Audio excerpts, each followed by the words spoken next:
Print ও electronic মিডিয়ার সম্মানিত সাংবাদিকবৃন্দ, আসসালামু আলাইকুম।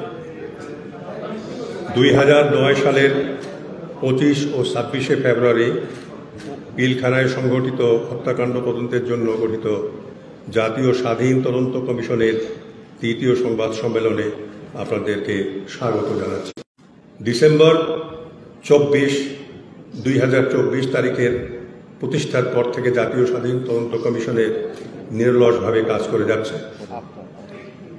এর আগে 20 ফেব্রুয়ারি 2025 তারিখে 41 কার্যদিবস অতিবাহিত হওয়ার পরে আমরা দ্বিতীয় সংবাদ সম্মেলনের মাধ্যমে আমাদের অগ্রগতি জানিয়েছিলাম।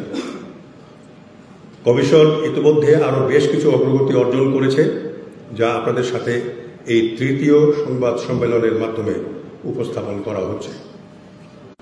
অতিবাহিত কার্যকাল 114 কর্মদিবস। অগ্রগতি এ পর্যন্ত যে অগ্রগতি সাধিত হয়েছে তা আপনাদের সামনে তুলে ধরছি। শহীদ পরিবারের সদস্যের সাথে মত বিনিময় এবং সাক্ষ্য গ্রহণ। 6 জনের বিস্তারিত জবানবন্দি নেওয়া হয়েছে। সকল শহীদ পরিবারের সদস্যদের নিয়ে 2টি সম্মেলন করা হয়েছে। সেখানে পরিবারের সদস্যগণ তাদের অভিজ্ঞতা মতামত ব্যক্ত করেছেন। সম্মেলনে সকল ইচ্ছুক সদস্যদেরকে লিখিত বা কমিশনে উপস্থিত হয়ে বিস্তারিত জবানবন্দি দিতে অনুরোধ করা হয়েছে এবং অনেক শহীদ পরিবারের সদস্য ইতিমধ্যেই তা করেছে। বেঁচে ফিরে আসা অফিসারদের জবানবন্দি। 15 জনের সাক্ষাৎকার গ্রহণ করা হয়েছে। এছাড়াও 50 জন বেঁচে যাওয়া অফিসারদের লিখিত জবানবন্দি প্রদান করার জন্য সেনা সদরের মাধ্যমে ব্যক্তিগতভাবে চিঠি দেওয়া হয়েছে। সাথে সার্বিক বিষয়ে মত বিনিময় হয়েছে। পিলখানার অভ্যন্তরে সংগঠিত অপরাধের ধরন। বেঁচে যাওয়া অফিসার ও তাদের পরিবারের সদস্যদের জবানবন্দি থেকে পিলখানার অভ্যন্তরে ঘটে যাওয়া এক মর্মন্তুদ চিত্র পাওয়া গেছে। অফিসারদের খুঁজে খুঁজে হত্যা করা ছাড়াও তাদের পরিবারের সদস্যদের উপর চালানো হয়েছে অমানবিক নির্যাতন। নারী ও শিশুদেরকে মারধর, সশস্ত্র অবস্থায় হুমকি প্রদান, বাড়িঘর ভাঙচুর, অমানবিক পরিবেশ, খাবার পানি ছাড়া কোয়ার্টার গার্ডে দীর্ঘ সময় আটকে রাখা, রাষ্ট্রের এবং ব্যক্তিগত সম্পত্তির ধ্বংস সাধন, আলামত ধ্বংস, অগ্নিসংযোগ ছাড়াও নানা ধরনের অপরাধ সংঘটিত হয়েছে। প্রাপ্ত তথ্য আরও বিশ্লেষণ করা হচ্ছে। রাজনৈতিক ব্যক্তিবর্গের সাক্ষ্য। 8 জন সংশ্লিষ্ট রাজনীতিবিদদের জবানবন্দি নেওয়া হয়েছে। এর মধ্যে 3 জনের সাক্ষাৎকার জেলে নেওয়া হয়েছে। 3 জন উপস্থিত হয়ে সাক্ষ্য দিয়েছেন। 2 জন পলাতক আওয়ামী লীগ নেতা ইমেইল এ জবানবন্দি দিয়েছে। সামরিক ব্যক্তিবর্গ। 55 জন সামরিক অফিসার যারা বিভিন্নভাবে পিলখানা ট্র্যাজেডির সাথে সংশ্লিষ্ট ছিলেন বা গুরুত্বপূর্ণ দায়িত্বে ছিলেন, তাদের জবানবন্দি নেওয়া হয়েছে। এদের মধ্যে রয়েছেন একাধিক সাবেক সেনা, নৌ ও বিমান বাহিনী প্রধান, বিভিন্ন গোয়েন্দা বাহিনী প্রধান, কর্মকর্তাবৃন্দ। অসামরিক ব্যক্তিবর্গ। 20 জনের সাক্ষাৎকার গ্রহণ করা হয়েছে। এর মধ্যে রয়েছেন ঘটনার সঙ্গে সংশ্লিষ্ট সাংবাদিক, আমলা ও পূর্বতন তদন্ত কমিটির সদস্যবৃন্দ। পুলিশ কর্মকর্তা, তৎকালীন আইজিপি, ডিএমপি কমিশনার ও অন্য পুলিশ কর্মকর্তাদের সাক্ষাৎকার নেওয়া হয়েছে। বেসামরিক ব্যক্তিবর্গ। 9 জনের সাক্ষাৎকার গ্রহণ করা হয়েছে। এর মধ্যে রয়েছেন ব্যবসায়ী, টেলিযোগাযোগ বিশেষজ্ঞ এবং অন্য পেশায় নিয়োজিত ব্যক্তি যাদের কাছে ঘটনা সংশ্লিষ্ট তথ্য উপাত্ত রয়েছে।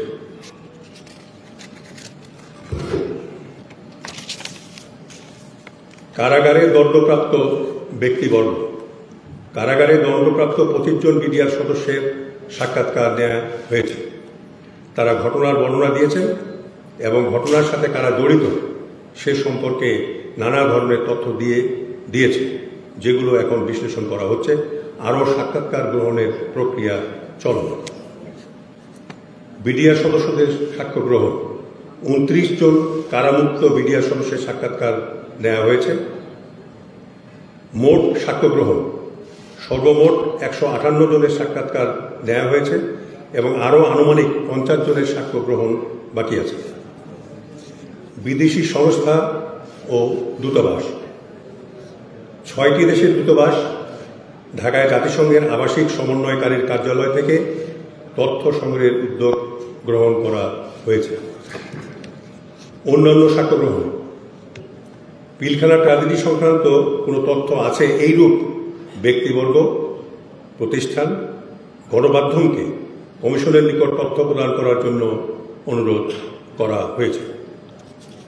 প্রিন্ট মিডিয়া, সংবাদপত্র থেকে প্রাপ্ত সংবাদ পর্যালোচনা, কমিশনের একটি টিম তৎকালীন পত্রপত্রিকা বিশ্লেষণ করেছে এবং সেখান থেকে এখন প্রাপ্ত তথ্য কমিশনের ইনভেস্টিগেশন ম্যানেজমেন্ট সিস্টেমে সংরক্ষণ করা হয়েছে।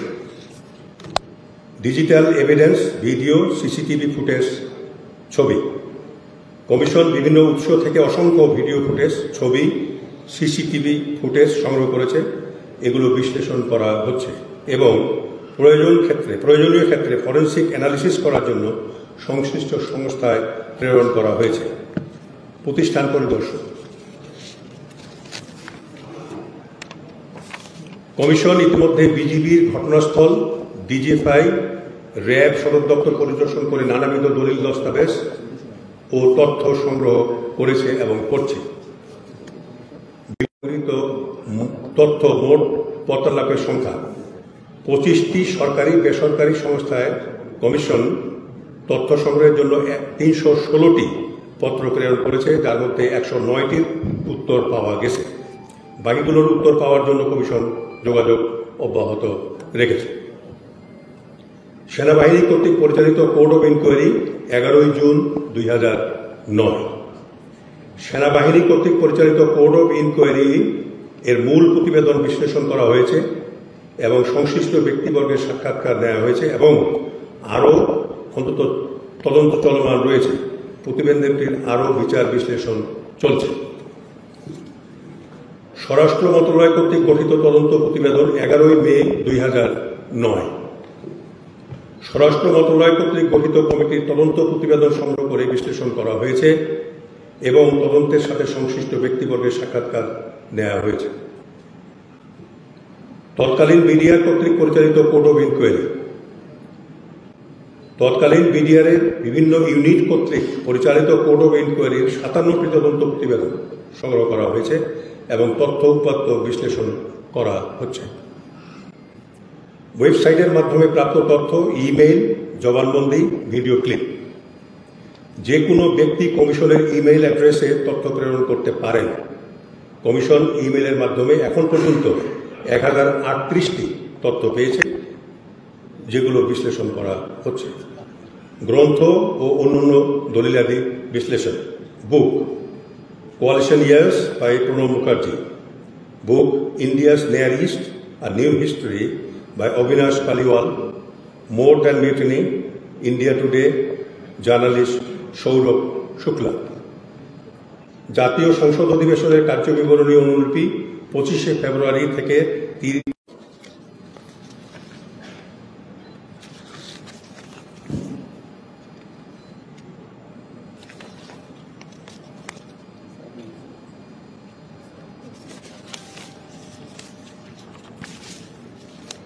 এগুলো ছাড়াও আরও সংশ্লিষ্ট গ্রন্থ, দলিলাদি সংগ্রহ বিশ্লেষণ করা হচ্ছে। প্রাপ্ত তথ্য উপাত্ত থেকে তৎকালীন রাজনৈতিক নেতৃবৃন্দের নানা মাত্রায় সংশ্লিষ্টতার যথেষ্ট তথ্য প্রমাণ পাওয়া গেছে এবং বর্তমানে তথ্য প্রমাণ যাচাই বাছাইয়ের কাজ চলছে। 25-26 ফেব্রুয়ারি 2009 পিলখানায় সংঘটিত এই হত্যাকাণ্ডটি একটি দীর্ঘমেয়াদী ষড়যন্ত্রের ফল হিসেবে কমিশনের কাছে প্রতীয়মান হয়েছে।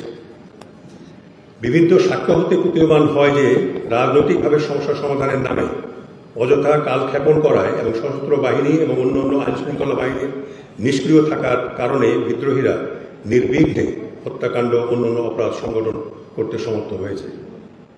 25শে ফেব্রুয়ারি সকাল থেকেই পিলখানার ভিতরে আটকে পড়া অফিসার ও তাদের পরিবারের সদস্যদের বারংবার অনুরোধ ও আকুতি সত্ত্বেও কোনো ব্যবস্থা নেওয়া হয়নি।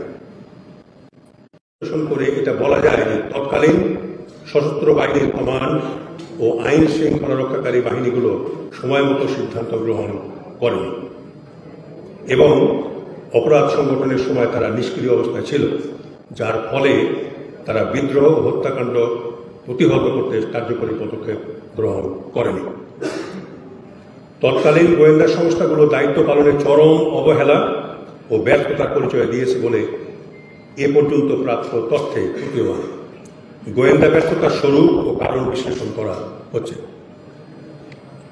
ঘটনা ভিন্ন খাতে প্রবাহিত করা, আলামত ধ্বংস করার প্রয়াস প্রতীয়মান হয়েছে। এর পিছনে দায়ী ব্যক্তি ও সংস্থাগুলোকে চিহ্নিত করা হচ্ছে। পিলখানায় হত্যাযজ্ঞ চলাকালে কিছু গণমাধ্যম পক্ষপাতদুষ্ট সংবাদ প্রচার করার মাধ্যমে বিদ্রোহ উস্কে দিয়েছে এবং একই সাথে পরিকল্পিতভাবে সামরিক অফিসারদের ভাবমূর্তি ক্ষুণ্ণ করার প্রয়াস চালিয়েছে বলে প্রতীয়মান হয়েছে। বিদেশি সংশ্লিষ্টতা সম্পর্কে ভুক্তভোগী ও প্রত্যক্ষদর্শীর কাছ থেকে বেশ কিছু তথ্য প্রমাণ পাওয়া গেছে, যেগুলো যাচাই বাছাই ও বিশ্লেষণ করা হচ্ছে।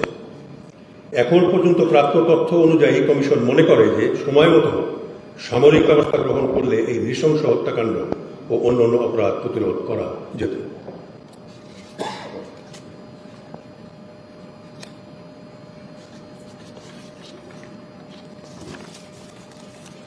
তদন্তের সাথে গৃহীত পদক্ষেপ, দেশ থেকে নিষেধাজ্ঞা, প্রাপ্ত তথ্য বিশ্লেষণ ও তদন্ত কার্যক্রমে অধিকতর সাক্ষ্য গ্রহণের জন্য কমিশন 33 জন ব্যক্তির দেশ ত্যাগের উপর নিষেধাজ্ঞা জারি করেছে। বিশেষ বিজ্ঞপ্তি, পলাতক ব্যক্তিবর্গের 3টি বিশেষ বিজ্ঞপ্তি প্রচার করেছে। সর্বশেষ প্রকাশিত বিশেষ বিজ্ঞপ্তি সংযুক্ত। কমিশনের তদন্ত প্রতিবেদন, প্রাপ্ত সাক্ষ্য প্রমাণের ভিত্তিতে কমিশন তদন্ত প্রতিবেদনের প্রাথমিক খসড়া তৈরি করেছে, যা বর্তমানে কমিশন সদস্যগণ পর্যালোচনা করছেন। কিছু গুরুত্বপূর্ণ সাক্ষীর সাক্ষ্য গ্রহণ চলমান রয়েছে এবং প্রাপ্ত তথ্য উপাত্ত বিশ্লেষণের জন্য আরও কিছু গুরুত্বপূর্ণ ব্যক্তিবর্গের পুনঃ সাক্ষ্য গ্রহণ প্রয়োজন হবে। চ্যালেঞ্জ সমূহ, কিছু গুরুত্বপূর্ণ সাক্ষীর সন্ধান পাওয়া যায়নি, তাদের দৃষ্টি আকর্ষণ করে দৈনিক পত্রিকায় একাধিক বিজ্ঞপ্তি প্রচার করা হয়েছে। কিছু দেশি বিদেশি প্রতিষ্ঠানের কাছে চাহিদাকৃত গুরুত্বপূর্ণ তথ্য দলিলাদি এখন পর্যন্ত পাওয়া যায়নি। কমিশন উল্লেখিত তথ্যাদি অনতিবিলম্বে সংগ্রহের চেষ্টা চলছে। সময় বৃদ্ধি, 50-এর অধিক ব্যক্তির সাক্ষ্য গ্রহণ এখনো বাকি আছে। এছাড়া কিছু সংখ্যক ব্যক্তির পুনঃসাক্ষ্য গ্রহণেরও প্রয়োজন হবে। গৃহীত সাক্ষ্যগুলোর পূর্ণাঙ্গ লিখিত রূপ প্রস্তুত, সাক্ষ্য গ্রহণ ও বিশ্লেষণের কাজ চলমান রয়েছে। এটি একটি সময় সাপেক্ষ কাজ। কিছু বিদেশি দূতাবাসের ও সংস্থার সাথে যোগাযোগ করে তথ্য সংগ্রহের চেষ্টা করা হচ্ছে, যার জন্য কিছু সময় প্রয়োজন। এসব বাস্তবতা বিবেচনায় নিয়ে চূড়ান্ত প্রতিবেদন দাখিলের মেয়াদ 30শে সেপ্টেম্বর 2025 পর্যন্ত বৃদ্ধির জন্য অনুরোধ করা হয়েছে।